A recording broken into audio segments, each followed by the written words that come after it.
Karen Skalitzky is the author of A Recipe for Hope, Stories of Transformation by People Struggling with Homelessness. The book was inspired by the men and women she met volunteering at Inspiration Cafe.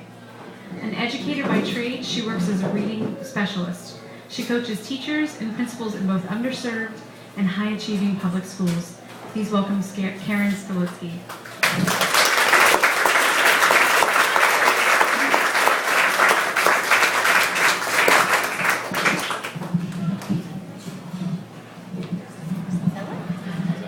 Good evening, does that work? New Year?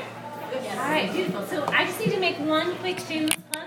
The book, A Recipe for Hope, and all of the work of Inspiration is actually going to be featured this Friday night on WGN on their 9 o'clock news for Chicago's very own. So check it out. And the piece that I'm going to be reading tonight is from a completely different venue. It's a bit of a piece from a memoir that I've been working on, and it's called Out. We were going to read it during the February blizzard, so it actually has a bit of a winter setting, but after 95 degrees today, I thought it might actually be refreshing. So, it's called Out. Stunned, I stare out my windshield. The accordion-like gray doors are now closed tight. It's 4:52 p.m. My car is in park. Someone, I do not know who, is singing on the radio. I turn my head and look at the 4 damp walls that surround my car. I cannot believe this just happened. I am stuck on the inside of a car wash, in between the giant sponges and the mounted blowers and the soap suds that still linger on the cement floor. The hood of my car looks stunningly blue, but I don't really have time for such niceties. I have to get home. I have to go to work tomorrow. I can't still be stuck here come morning. I turn off the radio and honk my horn, convinced that someone will hear me, someone will come. I wait for a minute or two, but nobody appears. I look around the inside of my car in disbelief.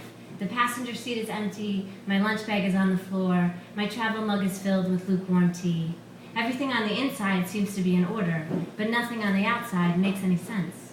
I turn off my car, ball my hand into a fist, and slam it down on my horn again and again and again until it becomes one prolonged honk that reverberates off the cement walls and fills the interior of the car wash with a cacophony of sound. But nothing happens. No one comes. I lean back against my headrest and remind myself to breathe. I have 2 choices, I tell myself. I can panic or I can laugh. But I feel suspended in between. I hadn't planned on getting my car washed. I pulled into the gas station after a long day of working with teachers. I slid my credit card into the automated machine and punched yes to the car wash and yes to the unleaded gas before I even realized what I'd done. I hate getting my car washed. My mother tells me I used to scream all the way through when I was little. There's just something about giant sponges coming straight at me that even now as an adult, I tend to avoid washing my car until I can no longer find it in the grocery store lot, excuse me. I'll even drive the extra 20 minutes to the expensive car wash you pull in, leave your key in the ignition, and watch reruns of the dating game on the mounted television in the waiting room. But why today was different, I don't know. My rationale for going through with the car wash went something like this. My car's filthy, I haven't washed it in 3 months. The chalky white streaks are starting to look permanent. It's super cold outside, my knees are shaking, I've already punched all the buttons, and I don't want to start again. Chicago is in the middle of a cold snap. It's technically March, but temperatures are below freezing, and I no longer trust the calendar. I've seen it snow in May. I was cold, and I was tired, and it was late on a Thursday afternoon. I had several hours of rush hour traffic ahead of me, a veggie lasagna waiting in my freezer, and a date with my living room couch. It's been almost 9 months since I found out I couldn't have children, and there's nothing that I want more than for the grief and the heaviness to wash themselves away. I drove my car around to the entrance of the automated car wash and punched in the 5-digit code. The wide gray doors folded in like an accordion, unveiling damp cement walls and a large contraption on the inside. I rolled up my window, took a deep breath, and ran my hands over the steering wheel. Okay, I sighed, here we go. I eased forward, listening to my tires jostle on the tracks. The light on the inside was still green, so I continued to crawl forward, my mantra in full swing. I'm okay, we're okay, this is okay. I'm okay, we're okay, this is okay. When my car was finally in place, the light turned red. I took another deep breath, shifted into neutral, and thanked God that it would be over soon. Soap suds rained down on my car and covered my view, leaving me at the mercy of the power sprayer and large foaming sponges that slapped up against my windows. The entire apparatus rolled back and forth over the top and sides of my car. First lather, then scrub, then rinse. When the light on the inside turned from red to green, I was thrilled. I shifted my car into drive and listened as the 2 overhead dryers started to blow. The second set of wide gray doors opened, and the small digital clock came into view. 59, 58, 57. I had 60 seconds to let the dryers do their thing, and the doors would shut behind me, and I'd be home free. Remembering how cold it was outside, I decided to take it slow. I didn't want all that excess water to freeze my car door shut, so I inched my way up to the open doors, kept my eyes fixed on the red numbers outside. 29, 28, 22, 18, 12. Once I saw that my hood was out into the world, I pressed my foot down on the accelerator, but nothing happened. 10, 9, 8. I hit the accelerator again. My car did not move. The sound of whizzing tires startled me. 6, 5, 4. Maybe I wasn't in the tracks right. Maybe I'm stuck on the tire stoppers. Maybe I was supposed to still be in neutral. 3, 2, 1. Reverse. That's all I could think to do. I threw my car into reverse and watched as the wide gray doors closed tightly shut. Instantly, my eyes flew to the rearview mirror, certain that another car would be coming through the front doors and that the whole thing would start all over again. But neither of those two things happened. The lower stopped, the front door stayed closed, and the rear doors didn't open. So here I am, stuck on the inside of the car wash. I have no idea how I'm going to get out, but it's clear I need to do something. Honking is not helping. So I pull on my hat and open my door. The air is damp. I button up my coat and squeeze in between the giant wet sponges as fast as I can and make my way up to the front. There has to be an intercom system in here, an emergency panic button, something. Someone must be watching. Someone in the office must know. All they need to do is flip a switch and let me out of here. I jump over the puddles and land on dry ground. My boots echo loudly against the cement floor. It's quiet in here. Otherwise, too quiet. I scan my eyes over the walls and up to the corners, but they are nothing but there. No camera, no panic button, no exit plan. I shake my head and suppress my instinct to giggle at the absurdity of it all. I've never been stuck in a car wash before. I walk over to the front doors and stand on tiptoe, hoping to peer out the narrow slat of a window and grab somebody's attention. I see a man in a baseball cap standing next to his car. I bang my fist on the window, but he just lifts the lever, holds down the handle, and fills his car with gas. I hit the window harder, but he still doesn't see me. I need a new plan. Nothing in particular comes to mind. So, discouraged, I kick the door. It doesn't budge. I kick it again and again and again, and it gives slightly. Yes! I yell as I swing my leg back and wind up for another round. This time the door opens for a split second, and I can see outside. I can see the man pumping gas. I kick the door harder. It opens. A touch of sun sneaks through the cracks. Hope.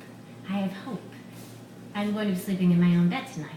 I kick it one last time, and then I run towards my car. I slide in between the giant sponges, turn the key in the ignition, throw my car into drive, look up just in time to see the wide gray doors folded shut tight. Damn it, I mutter under my breath. I turn on the ignition, I try again. I get out of my car, I leave the car door open this time. I kick the gray door as hard as I can, repeat the process, but by the time I get back in my car, get my car in drive, the doors are once again folded shut. I leave the car running, kick the door, and try again, but to no avail. They say doing the same thing over and over again and expecting different results is a sure sign of insanity. But try explaining that to someone stuck in the car wash. After several more failed attempts, I rest my face in my hands and stare down at my dashboard. My stomach starts to growl. I rummage through my work bag and find only a handful of paper clips, a couple of gum wrappers, and an empty Tic Tac container. This is getting serious now. I have to get out of here. Fueled by my hunger, I ease the car toward the door and accidentally nudge it with my front fender. To my surprise, it gives a little. So I back up and I nudge it again. The gray doors part. The man in the baseball cap is now washing his back window. I nudge forward one more time with my fenders. The doors swing open. I hit the gas pedal with all my might. I fly through the door, only to start swerving. My car swerves to the right and then to the left and then back and forth as I maneuver the steering wheel, trying to regain some kind of control. I look in my rearview mirror and see the thick sheet of ice that had formed outside of the gray doors. No wonder I couldn't get any traction. The man by his car is staring at me with his mouth wide open. He's looking at me like I'm some kind of crazy woman for flooring it out of a car wash like that. And I am a crazy woman. Don't look back, I holler, just keep driving. I peel out of the gas station and make it about a block before I have to pull over. I'm laughing so hard I can barely see. I pummel the steering wheel and shout in sheer jubilation, yes, I did it, yes! Liberation is that tantalizing. I have just broken out of a car wash, and I'm flying high on me and my strength and my power, my determination to be free. Nothing else matters, and nothing, not even grief, can stand in my way. The next morning, I wake up still chuckling at my triumph and wander into my living room. Inspired by my breakout, I look around my apartment, surveying my domain.